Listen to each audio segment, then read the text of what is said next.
You, like I mentioned with SpaceX, you give a lot of people hope, and a lot of people look up to you. Millions of people look up to you. If we think about young people in high school, maybe in college, what advice would you give to them about if they want to try to do something big in this world, they want to really have a big positive impact? What advice would you give them about their career, maybe about life in general? Try to be useful. Do things that are useful to your fellow human beings, to the world. It's very hard to be useful. Very hard. Are you contributing more than you consume? Can you try to have a positive net contribution to society? I think that's the thing to aim for. Not to try to be sort of a leader for the sake of being a leader or whatever. A lot of the time, the people you want as leaders are the people who don't want to be leaders. So, if you can live a useful life, that is a good life, a life worth having lived. And like I said, I would encourage people to use the mental tools of physics and apply them broadly in life. They are the best tools. When you think about education and self-education, what do you recommend? So there's the university, there's self-study, there is hands-on, sort of finding a company or a place or a set of people that do the thing you're passionate about and joining them as early as possible. There's taking a road trip across Europe for a few years and writing some poetry. Which trajectory do you suggest? In terms of learning about how you can become useful, as you mentioned, how you can have the most positive impact.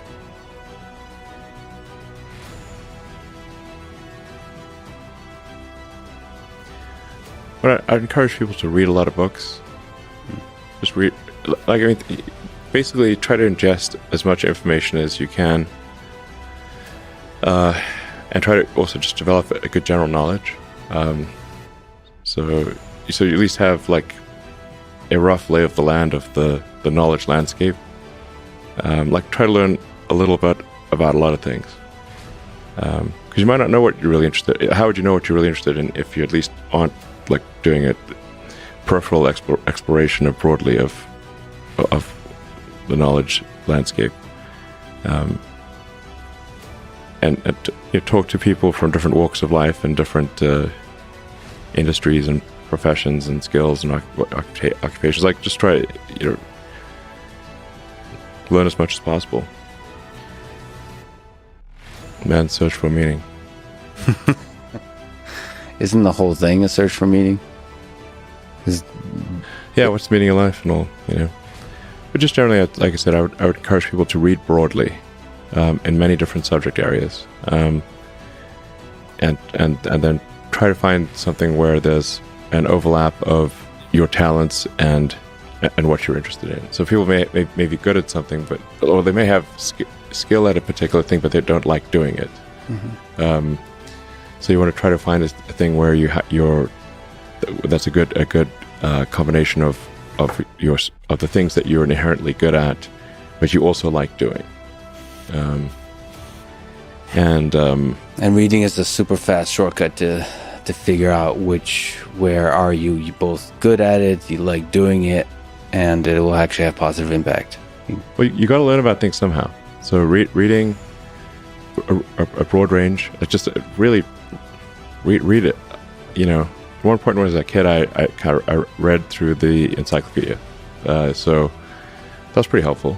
And there are also things I didn't even know existed, a lot, so obviously. And it's like as broad as it gets. Encyclopedias were digestible, I think, 40 years ago. Maybe read through the condensed version of the Encyclopedia Britannica. I'd recommend that. You can always skip subjects where you read a few paragraphs and you know you're not interested, just jump to the next one. So read the encyclopedia or skim through it. And but I put a lot of stock and certainly have a lot of respect for someone who puts in an honest day's work to do useful things. And just generally to have like not a zero-sum mindset, or like have more of a grow the pie mindset. Like if you sort of say, like, when we see people like perhaps including some very smart people kind of taking an attitude of like doing things that seem like morally questionable, it's often because they have at a base sort of axiomatic level a zero-sum mindset, and they, without realizing it, they don't realize they have a zero-sum mindset, or at least they don't realize it consciously. And so if you have a zero-sum mindset, then the only way to get ahead is by taking things from others. If it's like if the pie is fixed, then the only way to have more pie is to take someone else's pie. But this is false. Like, obviously the pie has grown dramatically over time, the economic pie. So in reality, you can have so overuse this analogy. You can have there's a lot of pie. Yeah, pie is not fixed. Yes. So you really want to make sure you're not operating without realizing it from a zero-sum mindset, where the only way to get ahead is to take things from others. Then that's going to result in you trying to take things from others, which is not good. It's much better to work on adding to the economic pie. Maybe, so creating, like I said, creating more than you consume, doing more than you, so that's a big deal. I think there's like a fair number of people in finance that do have a bit of a zero-sum mindset. I mean, it's all walks of life. I've seen that. One of the reasons Rogan inspires me is he celebrates others a lot.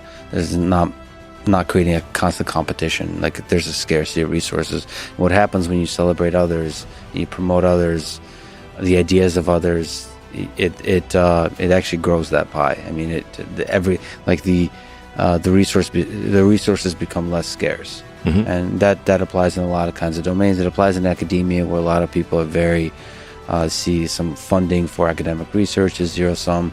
It is not. If you celebrate each other, if you get everybody to be excited about AI, about physics, about mathematics, I think there'll be more and more funding, and I think everybody wins. Yeah, that applies, I think, broadly. Yeah, exactly.